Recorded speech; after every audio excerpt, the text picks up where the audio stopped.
নমস্কার বন্ধুরা, আমি সোমা গোপালে হেসেলে আপনাদের সবাইকে স্বাগত। এই অসহ্য গরমে কিচেনে বেশিক্ষণ রান্না করতে কারোরই ভালো লাগছে না, তাই আজকে এমন একটা রেসিপি শেয়ার করছি যেটা খুব চটপট তৈরি হয়ে যাবে এবং এই এক পদ দিয়েই একবেলার খাওয়া দাওয়া আপনারা খুব সুন্দরভাবে সারতে পারবেন। তাই চলুন সময় নষ্ট না করে রান্নাটা করে ফেলি।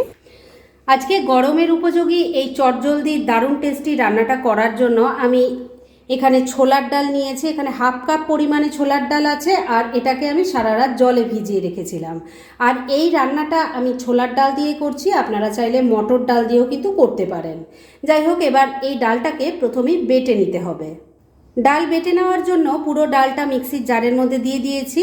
এবার এর মধ্যে দিয়ে দিলাম দুটো কাঁচা লঙ্কা, এর সাথে অল্প একটু জল দিয়ে দিলাম, মানে ডালটা বাটার জন্য যতটুকু জলের দরকার। এবার এটাকে বেটে নিয়ে একটা মিহি পেস্ট তৈরি করে ফিরে আসছি।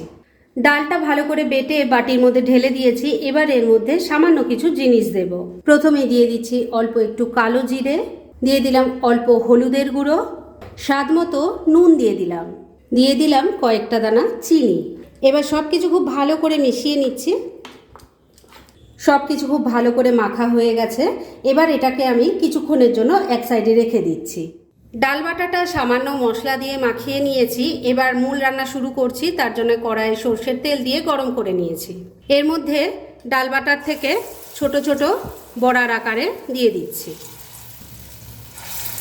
প্রথম ব্যাচের কয়েকটা বড়া ভাজার জন্য বসিয়ে দিয়েছি। এগুলোকে এবার মিডিয়াম ফ্লেমে রেখে উল্টে পাল্টে লাল লাল করে ভেজে নিচ্ছি। প্রথম ব্যাচের ডালের বড়াগুলো দেখুন উল্টে পাল্টে ভালো করে ভেজে নিয়েছি। এবার এগুলো তুলে নিচ্ছি, আর বাদ বাকি সব কটা এইভাবে ভেজে নিয়ে তারপর নেক্সট স্টেপের দিকে এগোচ্ছি। ছোলার ডালের বড়াগুলো সব ভেজে তুলে রেখে দিয়েছি। এবার এই রান্নার মশলা বানিয়ে নেব, সেজন্য প্লেটের মধ্যে কিছু জিনিস সাজিয়ে রেখেছি। কি কি আছে সেটা আগে বলে দিই।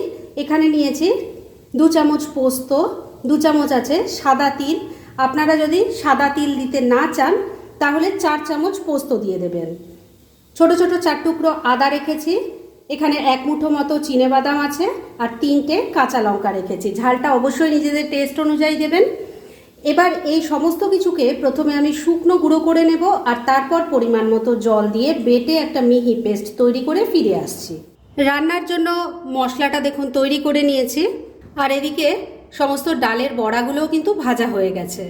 এবার কড়াইয়ে যতটুকু তেল আছে তার মধ্যেই বাকি রান্না হয়ে যাবে। এর মধ্যে প্রথমেই দিয়ে দিচ্ছি অল্প একটু 5 ফোড়ন, দিয়ে দিলাম একটা শুকনো লঙ্কা, এর সাথে দিয়ে দিচ্ছি অল্প একটু হিং। এবার ফোড়নটাকে একটু ভাজা ভাজা করে নিচ্ছি। ফোড়নটা ভাজা ভাজা হয়ে গেছে। এবার এর মধ্যে দিয়ে দেব ঝিঙের টুকরো। আমি এখানে মিডিয়াম সাইজের 3টে ঝিঙে নিয়েছি, আর ঝিঙে শুধু শিরাগুলো ছাড়িয়ে নিয়ে একটু বড় বড় টুকরো করে কেটে নিয়েছি, সেটা দিয়ে দিলাম। তেলের সাথে মিশিয়ে নিয়ে আগে হালকা একটু ভাজা ভাজা করে নিচ্ছি। বন্ধুরা, আপনারা আমার রেসিপি দেখার সাথে সাথে আমার ফেসবুক পেজ গোপালের হেসেল, তাতেও ভিজিট করতে পারেন। ডেসক্রিপশন বক্সে লিংক দেওয়া আছে। মিনিট 2 সময় নিয়ে ঝিঙের টুকরোগুলোকে তেলের সাথে মিশিয়ে একটু হালকা ভাজা ভাজা করে নিয়েছি। এবার এর মধ্যে অল্প হলুদের গুঁড়ো দিয়ে দিলাম, দিয়ে দিচ্ছি অল্প নুন। এবার সব কিছু ভালো করে মিশিয়ে নিচ্ছি। নুন হলুদটা ভালো করে মেশানো হয়ে গেছে। এবার সবজি যাতে হালকা সফট হয়ে যায় সেজন্য ফ্লেমটাকে লো আর মিডিয়ামের মাঝামাঝি রেখেছি। এই ফ্লেমে ঢাকা দিয়ে 2-3 মিনিট রান্না করে নিচ্ছি। মিনিট 3 রান্নাটা হয়ে গেছে। এবার ঢাকা তুলছি। সবজিগুলো হালকা সফট হয়ে গেছে, একটু নাড়াচাড়া করে নিচ্ছি। এই রান্নাটা কিন্তু বন্ধুরা গরমকালে খেতে ভীষণ ভালো লাগে। ঝিঙে পোস্ত তো আপনারা অনেক খেয়েছেন, কিন্তু আজকে আমি যেভাবে এটা তৈরি করছি সেটা একবার খেয়ে দেখুন। খেতে কিন্তু সত্যি অসাধারণ লাগে, সেটা একবার ট্রাই করলেই বুঝতে পারবেন। এবার তৈরি করে রাখা মশলার পেস্ট এর মধ্যে দিয়ে দিলাম। মিক্সির জার ধোয়া অল্প জল দিয়ে দিলাম। আগে অল্প নুন দিয়েছিলাম, এবার ব্যালেন্স করে আর অল্প একটু নুন দিয়ে দিলাম। অল্প কয়েকটা দানা চিনিও দিয়ে দিলাম। সব কিছু খুব ভালো করে মিশিয়ে নিচ্ছি। সব কিছু ভালো করে মেশানো হয়ে গেছে। এবার ফ্লেমটাকে লো আর মিডিয়ামের মাঝামাঝি রেখে ঢাকা দিয়ে 3-4 মিনিট আবারও রান্না করে নিচ্ছি। মিনিট 3 রান্নাটা করে নিয়েছি। এবার ঢাকা তুলছি। আমি কিন্তু মাঝে একবার ঢাকা তুলে একটু নাড়াচাড়া করে দিয়েছিলাম। সবজি তো মোটামুটি সেদ্ধ হয়ে গেছে। এবার ভেজে রাখা বড়াগুলো, মানে ছোলার ডালের বড়াগুলো সব দিয়ে দিলাম। ভালো করে মিশিয়ে নিচ্ছি।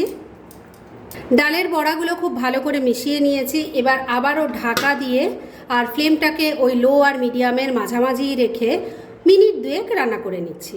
মিনিট 2 আবারও রান্নাটা হয়ে গেছে। এবার ঢাকা তুললাম। রান্না কিন্তু এবার একদম রেডি।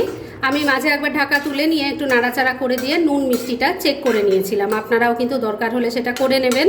এইটুকু গ্রেভি থাকতে থাকতে আমি কিন্তু নামাবো, কেননা এটা ঠান্ডা হলে আরও ঘন হয়ে যাবে, কেননা যেহেতু বড়া আছে গ্রেভি অনেকটাই টেনে নেবে। তাই এর থেকে আমি আর শুকাবো না। তবে শেষ পর্যায়ে এর মধ্যে দিয়ে দেব একটুখানি কাঁচা সর্ষের তেল। গ্যাসটা বন্ধ করে দিলাম। এবার এই তেলটা মিশিয়ে নিচ্ছি। এই কাঁচা সর্ষের তেলটা দিলে এর টেস্ট কিন্তু আরও এনহ্যান্স হয়ে যায়। তেলটা ভালো করে মিশিয়ে নিয়েছি। রান্না এবার একদম রেডি। গ্যাস তো আগেই বন্ধ করে দিয়েছি। এবার মিনিট 2 জন্য এটাকে স্ট্যান্ডিং টাইমে ঢাকা রেখে দিলাম আর তারপর সার্ভ করে আপনাদের দেখাচ্ছি। ফ্রেন্ডস, এই অসহ্য গরমে বেশিক্ষণ কিচেনে না দাঁড়িয়ে থেকে এই একটা সামান্য চটজলদি অথচ দারুণ টেস্টি রান্না করে ফেলুন। আর এই একটা রান্না দিয়েই কিন্তু একবেলার খাওয়া দাওয়া সুন্দরভাবে সারতে পারবেন। একবার ট্রাই করে দেখুন, তাহলেই বুঝতে পারবেন। আর এরকম ধরনের অনেক ভালো ভালো নিরামিষ রান্নার রেসিপি আপনারা গোপালের হেসেল সার্চ করলেই পেয়ে যাবেন, যার মধ্যে থেকে কিছু কিছু আমি সাজেস্টেড বক্সেও দিয়ে দেব, সেখান থেকেও আপনারা দেখে নিতে পারেন। তাই গোপালের হেসেল অবশ্যই ভিজিট করুন। আর আপনারা কেমন ধরনের রেসিপি চাইছেন সেটাও কিন্তু আমাকে জানাতে পারেন। আমি চেষ্টা করব সেই সব রেসিপিগুলো আপনাদের সাথে শেয়ার করার। আর আমার আজকের এই রেসিপি যদি আপনাদের ভালো লাগে আর ইউজফুল বলে মনে হয়, তাহলে যারা এখনও আমার চ্যানেলটাকে সাবস্ক্রাইব করেননি তারা প্লিজ সাবস্ক্রাইব করুন। তাহলে আজকের মতো এখানেই শেষ করছি। পরদিন আবার এরকমই কোনো ভালো রেসিপি নিয়ে চলে আসব। আপনারা সবাই খুব ভালো থাকুন, সুস্থ থাকুন।